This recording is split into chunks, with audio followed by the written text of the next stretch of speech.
Marhaba. Right now we're going to talk about similarity in Arabic. That is, how to express similarities. In English, we often use the word like. We can say X is like Y. Oh, this cooking is just like my mother's. Or my brother is like my sister, but not like my dad. Things like that. In Arabic, we have a couple of different particles that we can use to express those ideas, and each of them requires sort of specific grammatical stipulations. So we're going to be focusing on 3 of them today. We've got mithla, ka, and kama. Mithla is a word that you probably have seen before. Technically, it is a noun, and we say that something is like whatever it is. Mithla is technically the first word in an idafa. So if I wanted to say, I want to study medicine like my mother, I could express it this way. أريد أن أدرس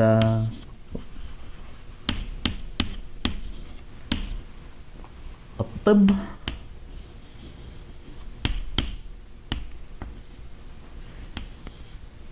مثل والدتي.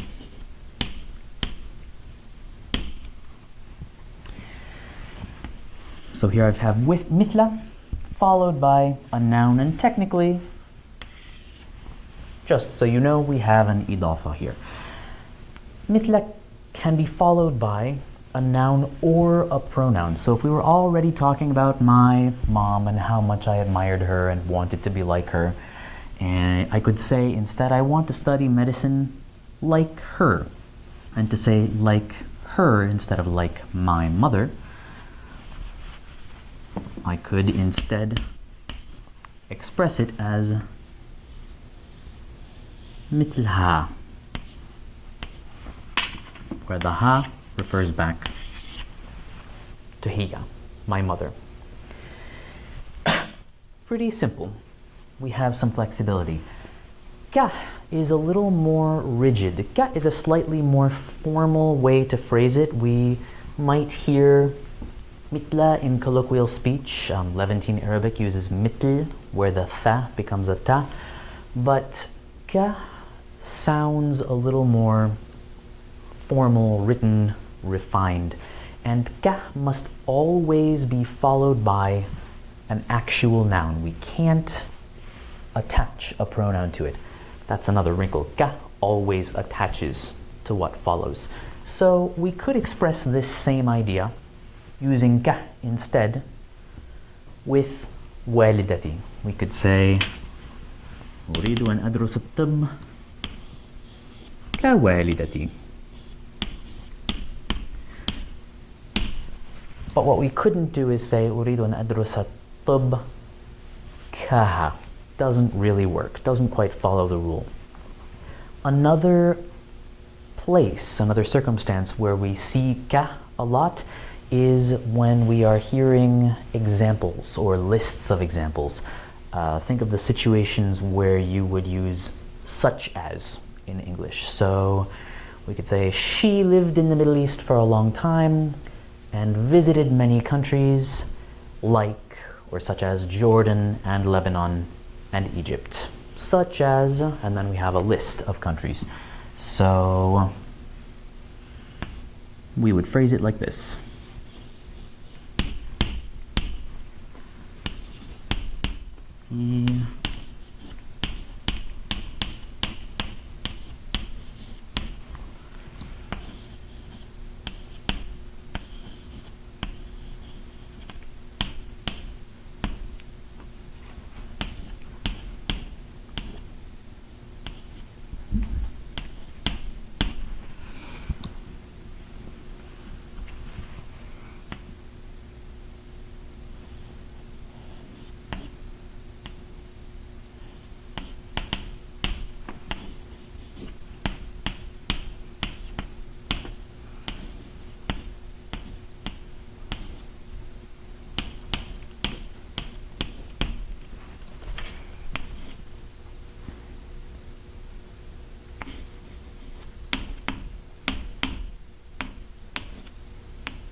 My example sentence was so long that I was trying to remember the English that I said as I was composing the Arabic, but I think I got it pretty right. سكنت في الشرق الأوسط لمدة طويلة وزارت بلادا كثيرة كالأردن ولبنان ومصر. So she lived there a long time and she visited a lot of countries such as or including or like Jordan and Lebanon and Egypt. That is a context where ka would be a very natural word to use in Arabic. Our final particle, our final word that I want to talk about is kama. And kama is a special particle that we use for introducing a new verbal sentence, a jumla fa'liya, as we call it in Arabic. To put it different, after kama we need a verbal sentence. We need a jumla fa'liya. We can't begin our next sentence or our next clause with a noun. If I wanted to say, for example, we will graduate next year, as you know, or like you know, I would phrase it this way in Arabic.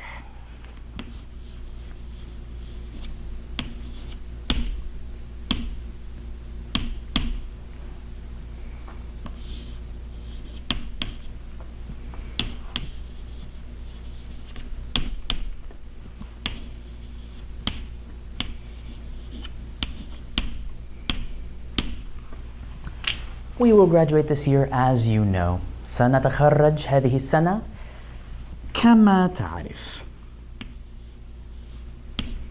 As you know. So here تعرف is a jumla فعلية, right? It's a complete verbal sentence. It happens to be a very short one, but you know is a complete sentence length idea, تعرف in Arabic. So it satisfies the requirements of kama.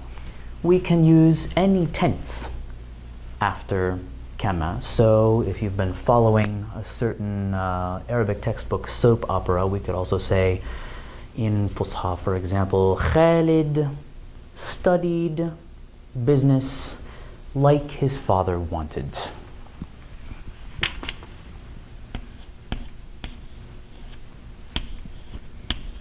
I guess it was business administration. إدارة الأعمال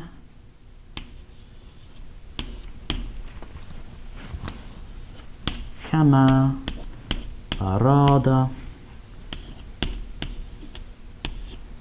والده.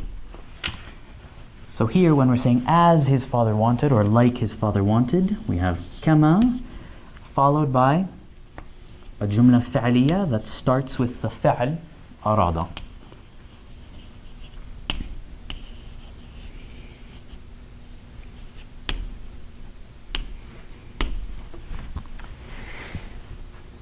These rules tend to function about the same when we're dealing with colloquial Arabic. So if you're studying Egyptian or Levantine,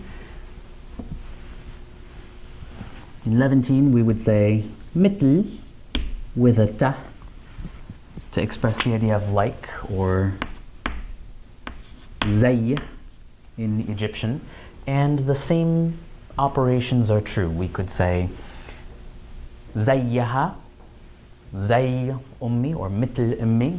It would work the same. And instead of kama, what would be most natural in the colloquial dialects would be to just tack ma onto the colloquial way to express like.